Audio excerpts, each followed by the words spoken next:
Ito pala ang dahilan kung bakit hindi kasama si Tash sa Eat Bulaga Lenten Special ngayong 2026.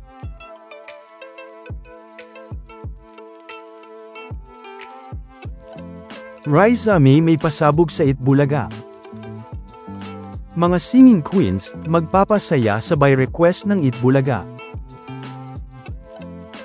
Muli nga nating mapapanood ang mga singing queens na magkakasama sa by request ng Eat Bulaga, na para nga sa mga VIP Bark ads. Na mangyayari nga ngayong Biyernes March 13, 2026, at syempre 4 PM pa rin. Na talaga namang maraming ang mga natuwa dito.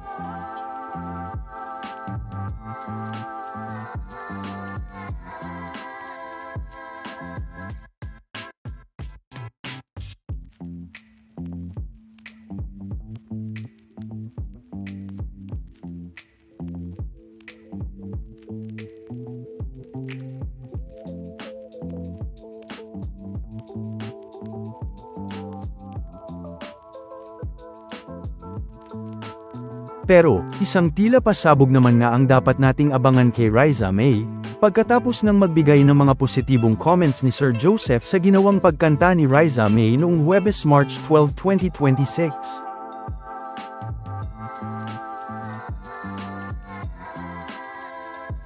Na kung saan, ay nagsimula nga lang ang biro ng mga Bark ads sa pagkakaroon nga nito ng opening prod number sa Sabado. Hanggang sa pagkakaroon na nga nito ng solo sa by request ng Eat Bulaga sa next Friday.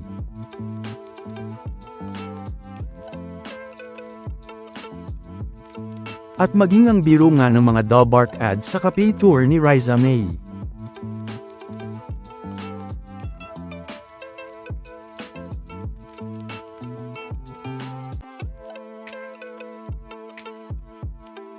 Kaya naman ay makikita nga ang nakakatawang naging reaksyon dito ni Riza May. Na naulit pa nga sa segment na Sugod Bahay, na kung saan ay biro nga dito ni Maine, na mayroong basang-basa sa ulan capator naman si Riza May.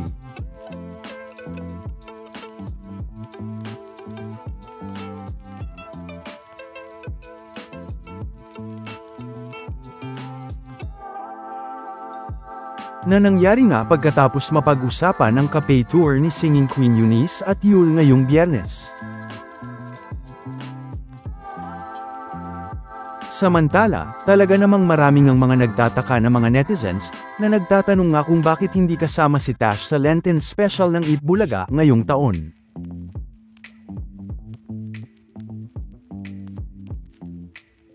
Na sa katunayan nga, ay pinagtatalunan pa nga yan ng mga netizens sa mga comments, na sinasabi nga nilang hindi daw kasama si Tash dahil busy ito. At may mga nagsasabi namang kasama si Tash sa Lenten, pero wala lang daw sa picture na pinakita noon ng Eat Bulaga. O nung unang ipakita ang mga Bark ads na magkakasama dito, noong March 6, 2026.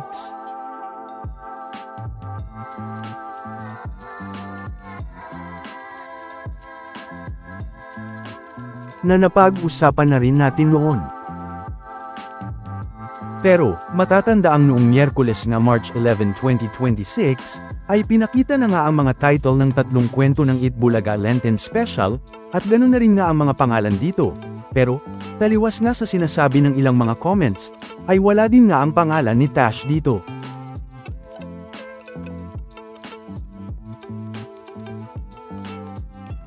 Na kung inyong ang matatandaan mga Bark ads at mga ka-highlights, ay noong EB Lenten Special ng Eat Bulaga noong 2025, ay hindi din naman nakasama si Tash, dahil nga sa pagiging busy noon ni Tash sa Bad Genius The Series.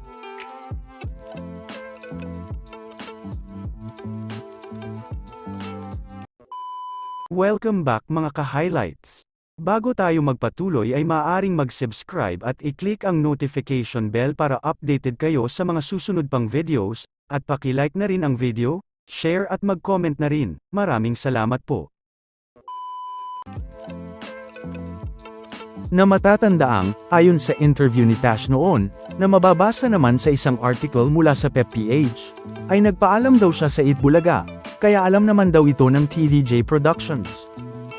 O alam daw ng TVJ Productions na hanggat ginagawa nito noon ang Bad Genius the series, ay dito ito nakafocus. Na matatandaang nagbalik nga si Tash noon sa Eat Bulaga noong 46th anniversary ng Eat Bulaga noong 2025. Pero bakit nga ba hindi kasama si Tash sa Eat Bulaga Lenten Special ngayong 2026, gaya noong 2025? Ito nga ay dahil sa pagiging busy pa rin nga ni Tash ngayon. Sa katunayan nga, ay matatanda ang tuwing Sabado na nga lang natin nakakasama si Tash sa Eat Bulaga, at hindi na nga araw-araw kung ikukumpara noon, dahil nga sa pagiging busy pa rin nga nito. Nasa katunayan ay ito din ang mababasa sa isang post sa Reddit, na ang posible nga daw na dahilan kung bakit hindi kasama si Tash sa Lenten Special ng Eat Bulaga ngayong 2026, ay dahil nga daw sa conflict of schedule, na dahilan nga kung bakit tuwing Sabado na lang present sa Eat Bulaga si Tash. Na mababasa nga dito na, as the Lenten naman, dahil posibleng busy si Tasha, hindi na muna siya sinama kasi conflict sa schedule. Tuwing Sabado na lang ata siya. Mukhang maraming nilalatag na project sa kambal. Na ayon nga dito, ay mukhang dahil nga sa conflict of schedule ang dahilan kaya hindi kasama si Tash sa Lenten Special ng Eat Bulaga ngayong taon, dahil tila marami nga daw mga nilalatag na project kay Tash at kay Andres. Pero hindi nga lang yan, dahil ayon naman sa isang article na ito, ay mababasa nga dito na, sa Lenten Special ng Eat Bulaga, na e-airing ngayon, March 30 hanggang April 1, 2026, ay dahil sa conflict of schedule ni Tasha, at sa mga nakatali niyang commitment sa ibang mga proyekto, ay hindi ito nakasama sa mga cast ng Lenten Special ng Eat Bulaga. Kinumpirma na ang kanyang pagkawala noon sa noontime show ay pansamantala lamang, at hindi nangangahulugang tuluyan na siyang aalis sa Eat Bulaga. Bilang bahagi ng Viva Artists Agency, ay may mga fresh scheduled na trabaho o endorsement si Tasha na kailangan niyang unahin, dahilan para hindi siya makasama sa mga taping ng Lenten Stories ngayong taon. Nilinaw ng mga report at ng kampo ng programang Eat Bulaga na nananatili siyang bahagi ng Legit Daw Bark Ads at Eat Bulaga, at babalik din siya sa regular na pag-ho-host kapag naging maluwag na ang kanyang schedule.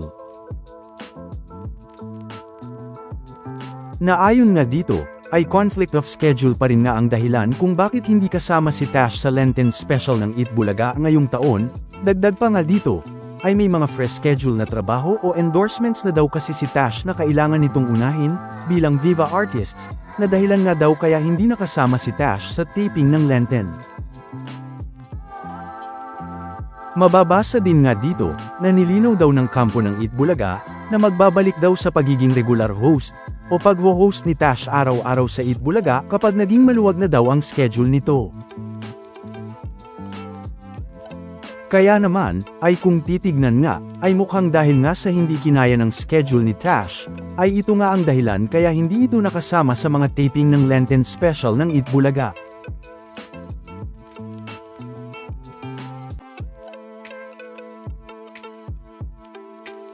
Samantala, pinakita na rin nga ang iba pang mga pa-teaser o pasilip ng Eat Bulaga sa tatlong kwento ng Lenten Special, gaya ng The CEO.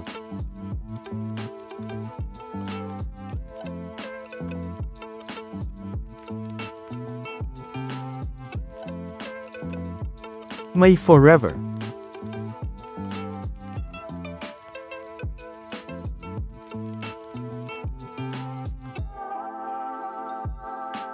At ganun na rin ang Bahay Aruga.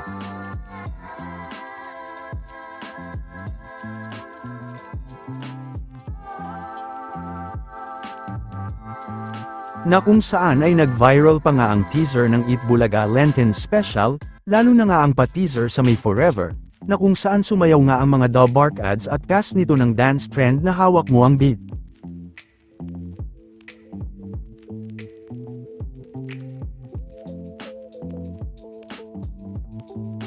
Samantala, ano naman ang mga masasabi nyo patungkol sa mga napag-usapan natin sa video na ito?